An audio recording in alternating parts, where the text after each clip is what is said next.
새누리당은 이른바 유승민 사태가 마무리되고 원유철, 김정은 체제로 새로운 원내 지도부가 꾸려질 예정입니다.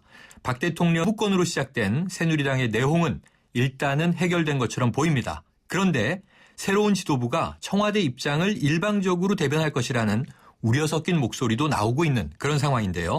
김무성 대표 체제 1년, 새누리당은 앞으로 당청 간의 어떤 관계의 모습을 새로 구축할 것인지, 또 맨살을 드러냈던 이 계파 갈등은 해결된 것인지, 자, 새누리당 박민식 의원 연결해서 이야기 나눠보겠습니다. 의원님 안녕하세요. 안녕하세요. 박민식입니다. 네, 이 유승민 의원이 원내대표직을 사퇴하면서 당내 갈등이 봉합되고 당청 관계도 회복된 듯이 보이긴 하는데요. 의원님 입장은 어떠십니까? 제가 뭐 여러 번 언급을 했습니다만 이번 사태는 우리 당청 간의 소통이 상당히 부족했다. 이런 점을 그야말로 아프게 확인했던 그런 저는 사건이었다라고 규정을 하는데요. 네.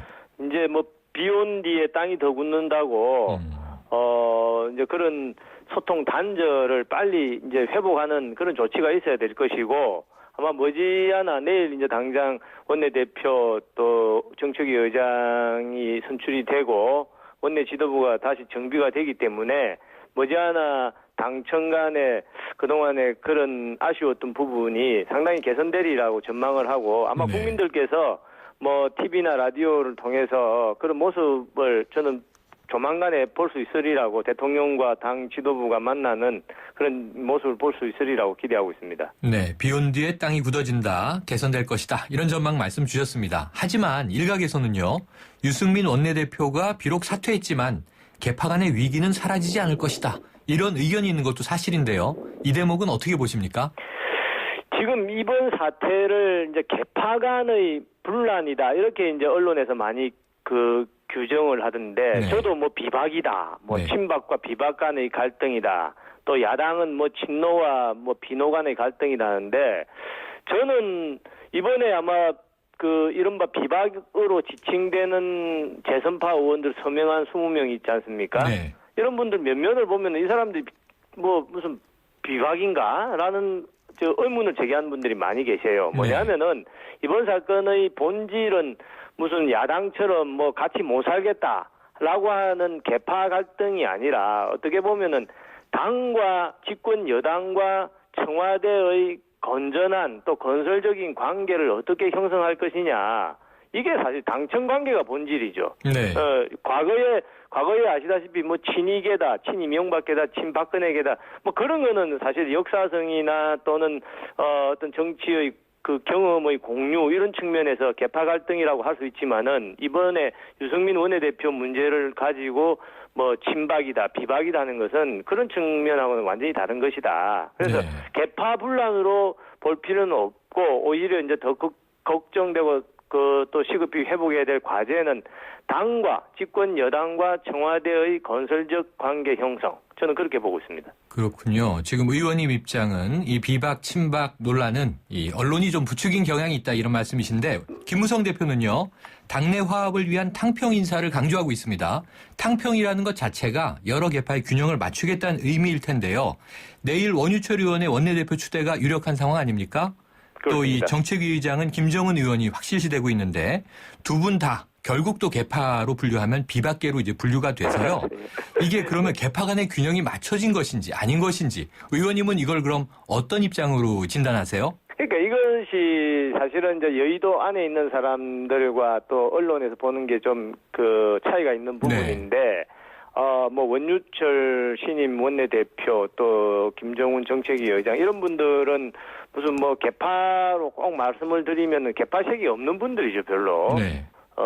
좀 화합형, 좀 뭐 이곳저곳에 무색무취하다고 해야 됩니까? 네. 네, 그런 분들이고, 왜 그럼 이런 분들이 지금 뭐 물론 내일 선출이 되어야 되겠습니다만은 이제 거론이 되냐 하면은, 어쨌든 지금 우리 당내 상황, 또 당청 간의 관계, 이번에 극심한 홍역을 치렀다. 그래서 다른 어떤 뭐 개인적인 어떤 소신이나 또 능력이다, 또 뭐 여러 가지 쟁점에 대한 어떤 입장을 가지고 있냐, 이런 것도 중요하지만, 지금 가장 급선무는 불을 끄는 것. 당청 간에 또 당내에 여러 가지 좀 갈등 요소가 있다라고 하면은 그런 데 대한 불을 빨리 끄고 뭔가 좀 새로운 체제로 정비해야 된다. 이런 당 내외의 요구가 많기 때문에 네. 다른 어떤 기준보다도 좀 화합형 성품을 가진 사람이 좋지 않느냐. 그래서 네. 새로 경선을 하게 되면 또 다른 또 무슨 뭐 계파 갈등이다 뭐 또 여러 가지 분란 경쟁하는 과정에서 그런 분란의 소지가 발생할 수 있기 때문에 뭐 원내 당 최고위원회든 또 일반 평의원이든 간에 할 것 없이 좀 화합형 인사가 들어오는 게 좋지 않냐 이런 데 대한 전반적인 광범위한 공감대가 있다고 보고 네, 있습니다. 그렇겠죠. 그런데 지금 의원님 진단해 주신 바대로 이 화합형 인물이라는 면에서는 일단 갈등을 진화하는 데 의미가 있다라고 보지만 아까 이제 무색무취라는 표현을 써주셨는데요. 이건 또 장점과 단점을 가진 거 아닙니까? 그런데 예를 들면 우리가 좀 길게 비교해보면 이전에 황우여 대표 체제는 당청이 수직관계다 이런 비판이 많았다가 김무성 대표 체제는 당청을 수평적 관계로 복원하겠다 이런 이제 기치가 있었는데 이번에 이제 원내 사령탑이 새로 들어서게 되면 어떤 측면에서 당청 관계 소통이 좀 원활히 풀리리라고 보세요? 저는 당청 관계를 뭐 이제 수직적 관계다 또 뭐 수평적 관계다 이렇게 이제 이분법적으로 좀 규정하는 분들이 계신데 네.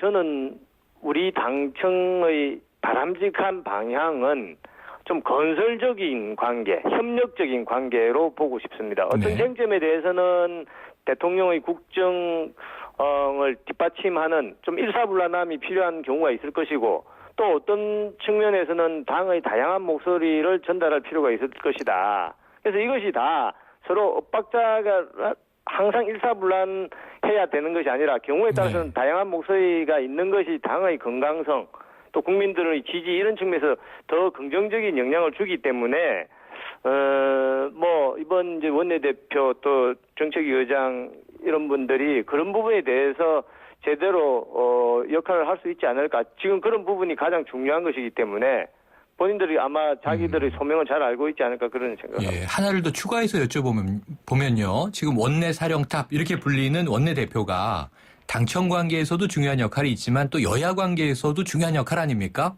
그렇습니다. 국회 원내에서 이제 이 대야 소통을 또 풀어야 되는데요. 당청 관계가 협력적이 되면 또 여야 관계는 갈등적이 될 수 있지 않습니까?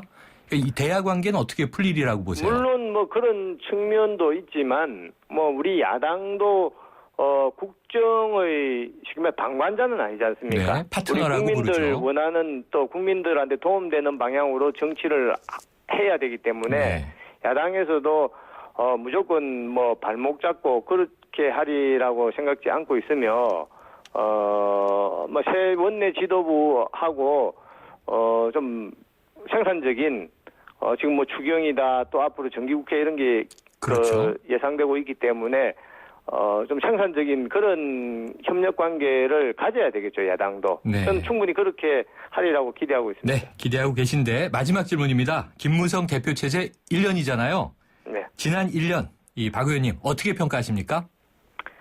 뭐 긍정적인 측면 또 아쉬운 측면도 있습니다만은 정치에서 제일 중요한 거는 솔직히 말하면 선거인데 네. 김무성 대표가 사실은 많은 사람이 걱정하고 있는 그런 어려운 상황에서 지난 지방선거 또 이번에 보궐선거 사실은 우리 예상을 훨씬 뛰어넘을 정도로 좋은 성적을 거둔 것은 사실이죠. 네. 그래서 그런 측면에서 김무성 대표한테 점수를 주고 싶고 그럼에도 불구하고 다 만족스럽냐 하면은 이번 또 유승민 원내대표 사태를 계기로 좀 부족한 점 같은 것은 향후 남아있는 1년 동안 김무성 대표가 충분히 문제 인식을 하고 네. 또 보완하리라고 생각하고 있습니다. 네, 박 의원님 짧게요. 그렇다면 네. 새누리당은 오픈 프라이머리 다음 총선에 간다고 보세요? 이미 저희 보수혁신위원회에서 당론으로 채택한 사안이고 네. 공천권은 더 이상 권력자들이 밀실해서 주고받고 할 수는 없다. 네. 공천권은 오로지 국민의 손에 넘겨줘야 된다는 점을 수차례 선언했고 김무성 대표도 이것을 뭐 제1번 과제로 생각하고 있기 때문에 저는 네. 내년 총선에서 오픈 프라이머리는 반드시 간다고 알겠습니다. 생각하고 있습니다. 네, 야당의 입장도 지켜봐야 되겠습니다. 오늘 말씀 감사합니다. 감사합니다. 네, 박민식 새누리당 의원이었습니다.